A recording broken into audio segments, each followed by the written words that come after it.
건선에 대해서 말씀을 드리겠습니다. 건선은 여름철보다도 오히려 겨울에 많이 발생하고 또 이런 노인성 질환이라기보다는 청년층에서 많이 발생하는 질병 중에 하나라고 할 수가 있습니다. 이 건선에 제일 좀 참기 어려운 것은 이 가려움증이라고 생각할 수가 있습니다. 가려우니까 이렇게 이제 긁으면은 이 가피가 많이 이제 허연 가피가 형성되는데 그걸 떼어내면 속에 또 이 빨간 이렇게 색깔이 이제 도드라지면서 이 상피세포가 막 이제 자라는 거예요. 근데 그것 때문에 정말 그 가려움과 동시에 은근히 아프기도 하고 어떤 때는 발열감도 나고 또 어떤 때는 말이죠. 진물이 흐르기 때문에 이게 옷에 이렇게 들러붙는 그런 그 고통을 같이 가지고 있는 게 건선이라고 할 수가 있습니다.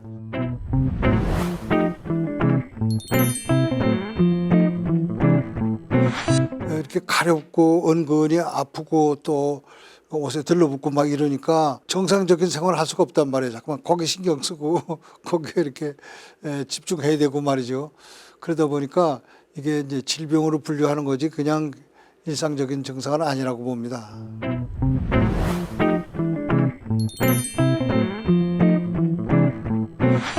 사실은 같이 보고 있어요.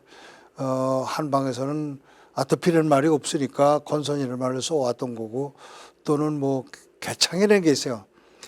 증상이 너무 악화돼서 그냥 진물이 많이 흐고 어떤 때는 농이 나오고 그런 걸 개창이라는데 그런 걸 다 건선 속에 포함을 시키고 있습니다. 그냥 일반적으로 가려움증은 그냥 소양증인데 그거는 음식물 장애로 인해서 생긴다든지 또는 뭐 이런 약물 중독에서 일어나고 뭐 이래서 이 건선하고는 근본적으로 차이가 나요. 그냥 가려운 건 가려운 거지 이렇게 진물이 난다든지 가뼈 형성되는 게 아니고 약간 피부가 도드라지긴 해도 그거는 좀 차이가 있습니다.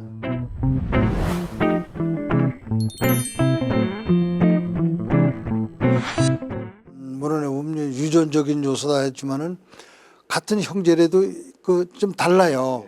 그래서 똑같지는 않기 때문에 치료에 있어서도 그런 걸 이제 분류를 해서 치료를 해야지 그냥 뭐 일반적인 치료 해가지고는 근본적으로 그 증상을 완화시킬 수 없다고 보고 있습니다. 근본적인 치료는 상당히 어렵고요. 증상을 많이 개선시킨다.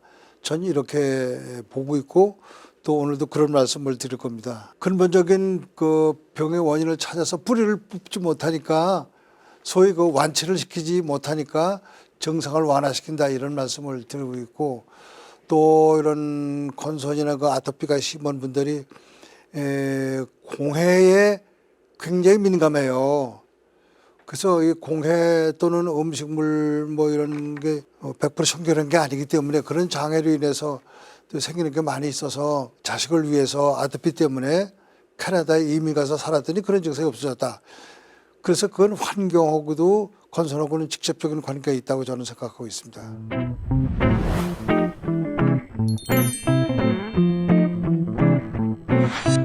이게 이제 열감을 나타내고 또 이제 가렵고 또 이 미생물 감염도 있기 때문에 그런 걸 억제시키는 소위 이제 넓게 얘기하면 발열, 소염, 항균작이 있는 약물을 투입하게 됩니다.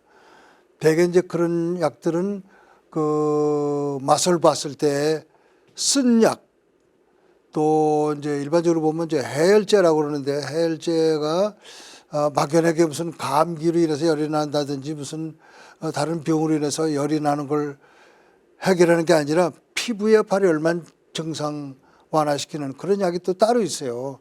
그래서 그런 걸 이제 선택적으로 써가야 되는데 그런 거는 대개 이제 병원에서 잘 치료하려면 환자의 증상을 가려서 또 체질을 봐서 이렇게 이제 해야 되는데 지치라는 걸 권하고 싶어요. 이 지치는 우리나라의 야생 식물입니다. 근데 요즘에 그 제가 이제 채집을 많이 다니는 사람인데 요즘에 채집을 가보면 이걸 보기 쉽지 않아요. 서울 근처에 가까운 이 검단산이라고 그러는데 거기도 나왔었는데 요 근래는 이게 드물어서 그래서 이제 재배를 좀 많이 하고 있는데 재배는 비교적 잘 되는 편이에요. 그리고 이제 이걸 염증을 제거한다든지 또 열감을 제거한다는 그 발열 증상을 완화시킨다든지 항균작용이 상당히 많은데 특별히 항바이러스 작용이 바이러스 작용을 하기 때문에 또 이 황색 포도상 균의 발육을 억제시켜주는 그런 작용이 나타나고 피부 진균의 발육을 억제시켜준다든지 또 그러면서 이 염증을 가라앉혀 줌과 동시에 진피층의 그 손상을 막아주는 거, 차단시켜주는 그런 작용을 하는 게 이 지치예요.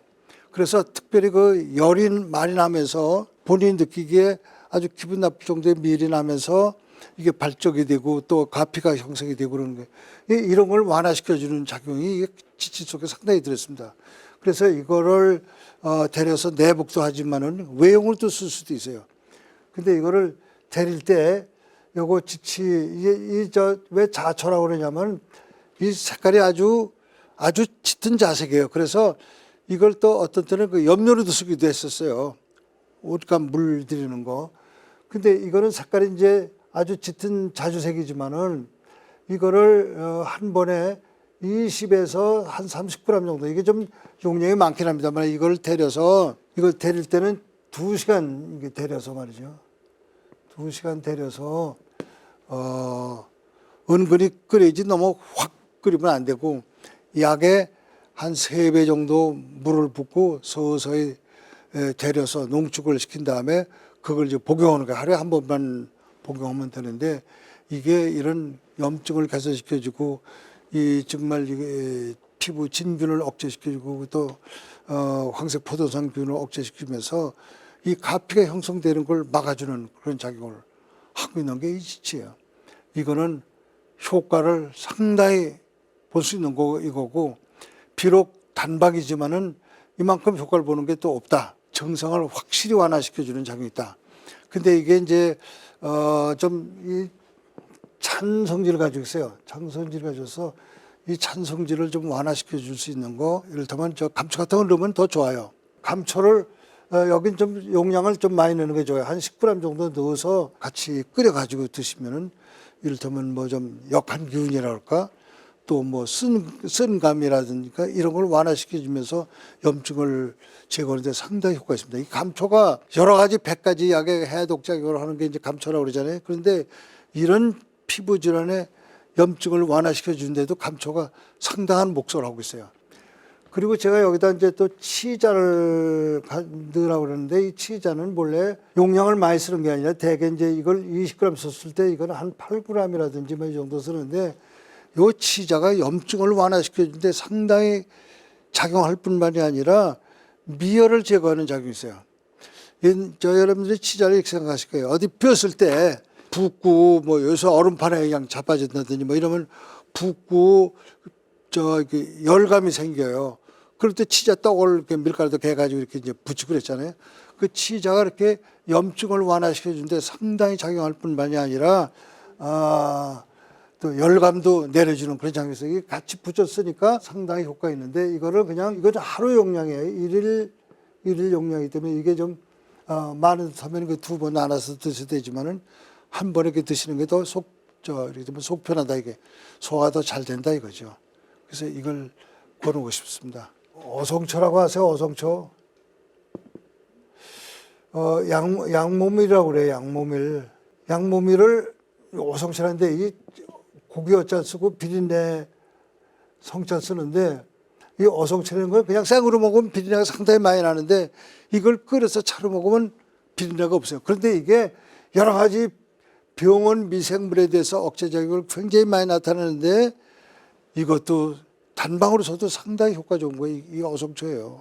이거를 마른 걸 지금 얘기하는 겁니다. 마른 걸 차로 끓여서 이렇게 드시면은 이걸 증상을 완화시키는 데 상당히 도움이 되는 게 이 어성초예요. 이걸 단방으로 써서 좋고 여기다 플러스해서 같이 쓰시는데 이때는 어성초의 용량을 많이 써야 돼요. 이거 지치와 같이 20에서 한 30g 써야지 조금 가지고는 되지 않습니다. 이 황백은 우리나라에서도 많이 자라요. 근데 이거는 겉에 이 콜코층이 대단히 발달되어 있기 때문에 그 콜코층을 제거한 안에 그 내피가 약으로 쓰는 거예요. 그 황백이라고 그러는데 왜 황백이냐면 노란 색깔이 나타나기 때문에 황백인데 이거는 굉장히 씁니다. 이것도 쓴 맛이에요. 그 다음에 이게 노란 것도 염료로 또 쓸 수가 있어요. 근데 이거는 정말 그 항균 작용이 대단히 높아요. 황련, 황백, 황금 이렇게 이제 세 가지가 이제 황자가 들어가면서 굉장히 쓴맛을 나타내고 염증을 제거시키는 약인데, 황백은 특별히 그 황연, 황금보다도 이거는 그 피부에 그 염증을 개선시켜 주는데 상당히 도움이 되는 게 이거예요. 여기 지금 아까 말씀드린 그 지치하고 황백하고 이제 같이 쓰셔도 괜찮아요. 이렇게 쓰시면은 용량을 한 요거 20, 요거 20 이렇게 데려서 2시간 동안 쓰시는데, 이게 굉장히 염증을 개선시키는데, 특별히 그 피부의 염증을 개선시킨다 이게. 이 피부의 염증을 개선시켜 준다는 건 그 이제 피부 진균을 억제시켜 준다든지, 또 그 열감을 내려준다든지, 가려움증을 제거시켜 준다든지, 또 이렇게 가표 형성되는 걸 막아준다든지, 이런 작용이 있어야 되거든요. 그런 작용을 굉장히 하는 게 이게, 대개 이제 지치나 황백을 20g 뭐 20g 해서 2시간 데릴 때 물의 용량은 500cc 정도 붓고, 약한 불로, 너무 약한 불을 말고 끓어서 서서히 끓어서 농축시킬 정도로 해서 2시간을 서서히 데리시면은 아주 복용하기 좋습니다. 황백하고 지치를 말이죠. 이를테면 주제로 쓴다. 주제. 이걸 중심약으로 쓴다. 또는 저 한방에서 이제 군약이랍니다. 군약으로 이제 용량을 정해서 쓰게 되면은 저걸 이제 내복하는 거예요. 2시간 동안 데려서 내복을 하는데, 특별히 그 이제 위장이 찬 사람들이 있어요. 찬 사람들은 거기다 이제 후박이라는 약을 넣으면 좀 냉증을 좀 제거해 주는 그런 작용을 얻고 있거든요. 그래서 그런 걸 감했을 때하고 안 넣을 때하고 좀 차이가 날 수가 있고, 또 이 속이 찬 사람들, 이 장이 약하고 그런 사람들은 찬 걸 먹으니까 설사를 일으킬 수가 있거든요. 그럴 때는 더운 걸 먹지 식혀서 먹지 마시고, 한꺼번에 데릴 때 좀 남은 거는 그 전자레인지 같은 데 한 30초만 데피면 먹기 아주 좋습니다. 나도 1분을 데릴 때 너무 뜨거워서 못 먹겠어요. 그래서 그렇게 쓰시는 게 좋은데, 또 이게 이런 황백이라든지 또 지금 말씀드린 그 지치라든지 이런 걸 복용하실 때는 봉복에 드셔야 돼요. 뭐 밥 먹고 바로 먹는다 뭐 이러면 효과가 굉장히 떨어집니다.